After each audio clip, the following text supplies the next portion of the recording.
خدا کا شکر ادا کیا، لیکن ان کا غصہ آسمان کو چھو رہا تھا، جبکہ منسا خوف سے کانپ رہی تھی اور اچھی طرح سے جانتی تھی کہ ان اس کے ساتھ کیا سلوک کرنے والا ہے، لیکن وہ سلوک ایسا ہوگا یہ تو اس نے خواب میں بھی نہیں دیکھا سوچا تھا۔ اس نے منسا کے نازک وجود کو پھنکار کر رکھ دیا، زبردستی اپنا حق وصول کیا، پھر اپنے بیگ کے پیک کیا اور بنا کسی کو بتائے گھر سے چلا گیا۔ اگلی صبح اس گھر میں ماتم ہو رہا تھا، ان کسی سے ملے بغیر چلا گیا، سب کو ہی بہت افسوس ہو رہا تھا، جبکہ عالیہ بیگم نفرت سے منسا کے وجود کو دیکھ رہی تھی۔ یہ سب کچھ اسی کی وجہ سے ہوا ہے۔ منسا کے نکاح کے بعد نسری بیگم دوسرے شہر چلی گئی تھی اپنے بھائی بھابھی کے پاس۔ اب وہ پوشن بالکل ویران پڑا تھا، جس گھر میں کبھی منسا کی ہنسی گونجتی تھی، لیکن ایک مہینے بعد اچانک ہی منسا کو عجیب سا محسوس ہونے لگا۔ وہ کوئی بھی چیز کھاتی تو اسے ابکائی آنے لگ جاتی۔ ابھی بھی خراب طبیعت کے باعث وہ بیڈ پر لیٹی تھی جب صالحہ بیگم دندناتی ہوئی اس کے سر پہ پہنچی۔ مہارانی، بہت آرام کر لیا تم نے، اب جا کر کچن سنبھالو، آخر کو تم ہی اس گھر کی بہو ہو، تم یہ سارے کام کرنے ہوں گے۔ ماہرہ منسا خاموشی سے اٹھی اور باوجود اس کے کہ اس کی طبیعت خراب تھی پھر بھی وہ چپ چاپ کچن صاف کرنے لگی۔ نہ جانے کیوں اتنے چکر آ رہے ہیں۔ یہ لو، یہ گوشت صاف کرو، رات کا کھانا بنانے کی تیاری کرو، صالحہ بیگم نے گلا حکم دیا۔ اسے بہت چکر آ رہا تھا اور گوشت کو دیکھ کر اچانک ہی الٹی آنے لگی، جسے بمشکل اس نے صالحہ بیگم کی نظروں سے چھپایا تھا۔ اب وہ جیسے ایک ظالم ساس کا روپ دھار چکی تھی اور ایک منٹ کے لیے بھی اسے آرام نہ کرنے دیتی۔ اسے دن میں بھی اس کے جسم خوب تپ رہا تھا جب وہ کچن میں کھڑے ہو کر کام کرنے لگی۔ نہ جانے کب اسے چکر آیا اور بے ہوش ہو گئی۔ ہوش آئے تو اپنے سر پر کھڑی ڈاکٹر کو دیکھ کر وہ حیران رہ گئی۔ مبارک ہو، آپ کی بہو پریگننٹ ہے۔ ڈاکٹر کی خبر نے سب کے ہوش اڑا دیے۔ صالحہ بیگم حیران رہ گئی، جبکہ تایا ابو باہر لانچ میں بیٹھے تھے۔ آپ لوگ اتنے حیران کیوں ہو رہے ہیں؟ آج شادی کے بعد سبھی لڑکیاں پریگننٹ ہوتی ہیں۔ ڈاکٹر نے یہ حیرت میں اطلاع دیکھ کر خود بھی حیران ہو رہی تھی، جبکہ صالحہ بیگم غصے سے بل کھا رہی تھی۔ وہ صرف ڈاکٹر کے جانے کا انتظار کر رہی تھی۔ ڈاکٹر کو جاتے ہی انہوں نے ماہرہ کے بال پکڑے تھے۔ کس کے ساتھ منہ کالا کیا ہے تم نے؟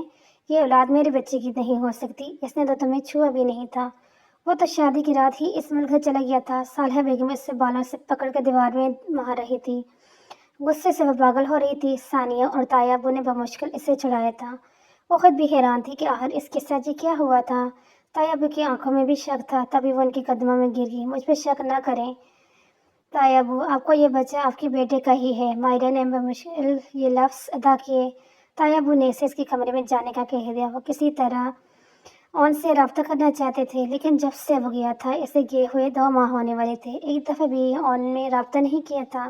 وہ کیسے یقین کر لیتے کہ یہ بچہ ان کا ہے؟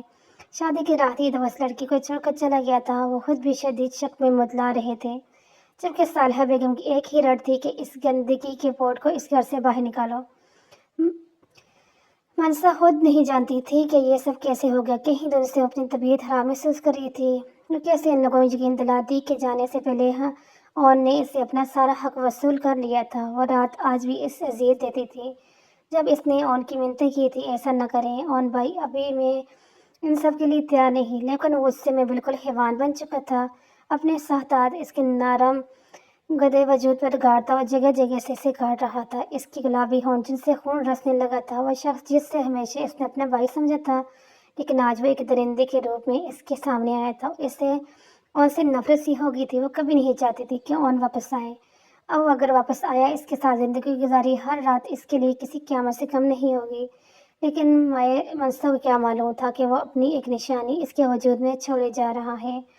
جب تک ان اس کے بارے میں گواہی نہیں دے گا تب تک کوئی بھی اس کا یقین نہیں کرے گا۔ تم اس گھر سے نکلوا کے ہی دم لوگی۔ میرا بیٹا طلاق کے 3 لفظ تمہارے منہ پر مارے گا۔ صبح وہ کچن میں کام کر رہی تھی جب صالحہ نے اسے زہر آلود نظروں سے دیکھا۔ منسا نے خاموشی سے سر جھکایا۔ زندگی نے جو بھی اسے سبق دیا تھا اس کے لیے وہی بہت تھا۔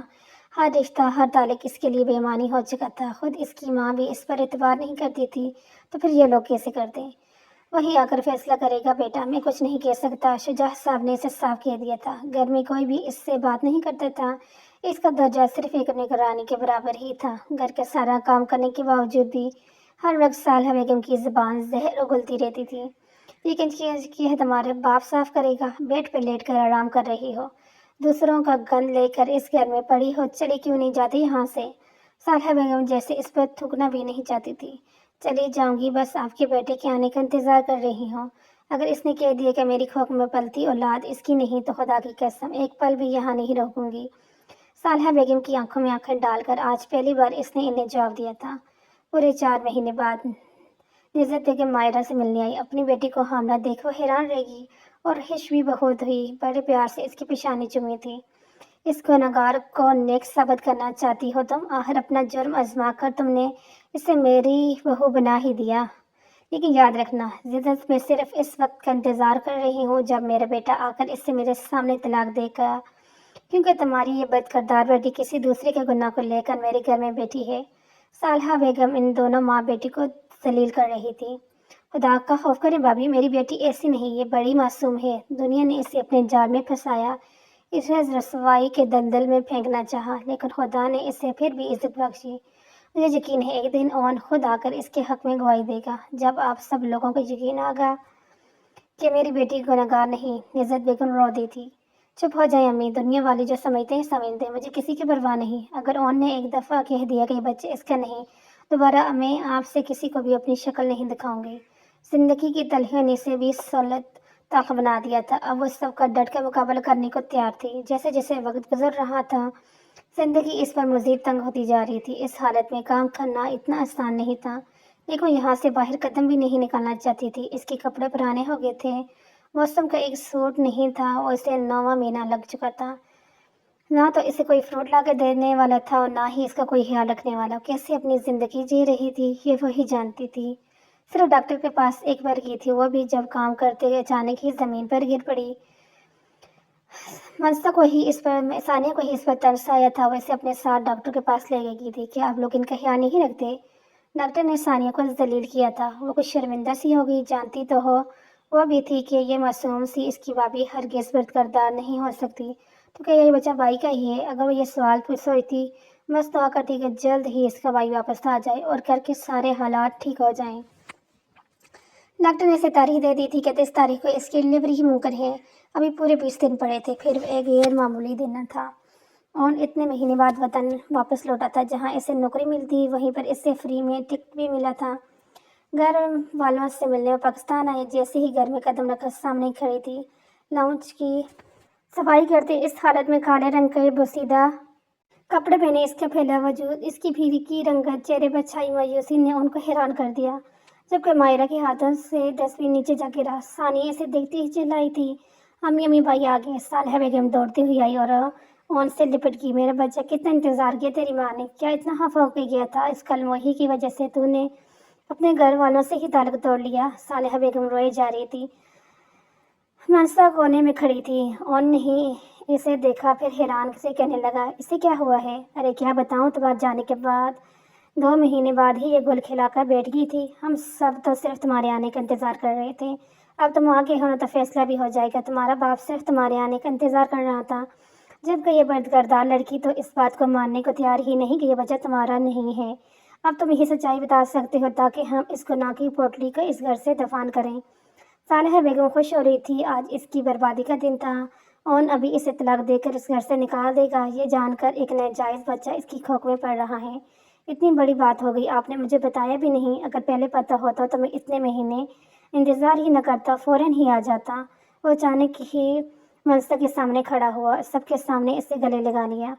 وہاں جا کر احساس ہوا کہ یہ رشتہ کیسے ہوتے ہیں۔ وہ مائرہ کے دونوں ہاتھوں کو لبوں سے لگا گیا تھا، جبکہ وہ ساکت کھڑی اسے دیکھے جا رہی تھی۔ سب کی زبانیں بند ہو گئی تھی، شاید سب کو گواہی مل چکی تھی کہ یہ بچہ اون کا ہی ہے۔ اون نے جانے سے پہلے جو تعلق اس کے ساتھ بنایا تھا، اس سے رب نے تکمیل بخشی تھی، اور اب ایک نہیں بلکہ 2 زندگیاں بن چکی تھی۔ اون نے اسے اپنے سینے سے لگا تو اچانک ہی وہ لہرا کر زمین پر گرنے کو ہوئی۔ اون نے اپنے مضبوط بازو میں اسے دبوچ لیا تھا۔ اس کی زندگی جیسے ساری خواہشیں، ساری تکلیفیں ایک پل میں ہی دور ہو گئی تھی۔ اس کے وجود کو تسلیم کر کے اون نے نہ صرف اس میں نہیں روح پھونکی دی تھی، بلکہ جیسے عزت بھی بخشی تھی۔ صالحہ بیگم کے چہرے پر حیرت اور مایوسی تھی۔ وہ تو سوچ رہی تھی کہ اون آتے ہی اسے طلاق دے کر اس گھر سے نکال دے گا، لیکن اون نے سب کے سامنے گواہی دے دی کہ یہ بچہ اسی کا ہے، اور اس نے جانے سے پہلے منسا کے ساتھ اپنا گہرا تعلق بھی قائم کر لیا تھا۔ اب وہ دونوں کمرے میں تھے، خاموشی سے نظریں جھکائے۔ منسا آنسو بہا رہی تھی۔ اون نے اس کا چہرہ دونوں ہاتھوں میں لیا اور پیار سے اس کی پیشانی پر بوس دیا۔ مجھے معاف کر دو کہ میں تمہارے ساتھ کیا سلوک کیا، ذرا بھی معافی کے لائق نہیں، لیکن میں کیا کرتا، حسین نے مجھے کس قابل نہیں چھوڑا تھا۔ وہاں جا کر اپنے اور تمہارے رشتے کا احساس ہوا۔ میں اتنے مہینے تک یہی سمجھتی رہی کہ میں آپ کی نظر میں گنہگار ہوں۔ تبھی تو مایوسی کی انتہا پہ تھی۔ ماہرہ اس سے اپنے دل کی باتیں کر رہی تھی۔ یہ بچہ اس دنیا میں آئے گا تو ہمارا رشتہ اور بھی گہرا ہو جائے گا۔ ویسے مجھے نہیں معلوم تھا کہ ایک رات میں یہ جادو ہو جائے گا۔ وہ اس کے چہرے پر شرارت کر رہا تھا، جبکہ ماہرہ نے شرما کر دونوں ہاتھوں میں منہ چھپا لیا۔ یہاں بھی یہ کہانی ہوئی ختم۔